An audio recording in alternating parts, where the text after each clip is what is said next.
Kay Joseph pala yung Oo cellphone. nga, buti nga nakita mo. Kung hindi, nag-break na sila ng girlfriend niya. Talaga? Eh, yung kotse? Ayun, si Camille ang nakakuha. Uy, maganda yung batang. Ha? Eh, yung sapatos? Eh, lalaki pala may-ari. Kaya pala hindi namin matuntun kung kanino. Ang galing no, hindi halata si Mark. Anong hindi halata? Bading? Oo. Teka.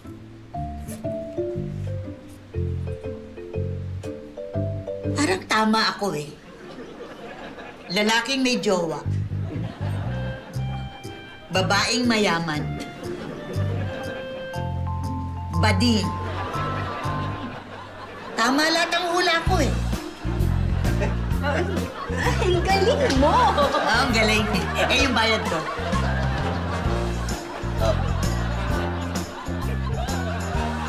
Ano to? 2,000. Sabi mo, di ba yan nabayad mo? 2,000 ang hula, 5,000 pag tumama. Hindi ko nahulaan yun. Ay,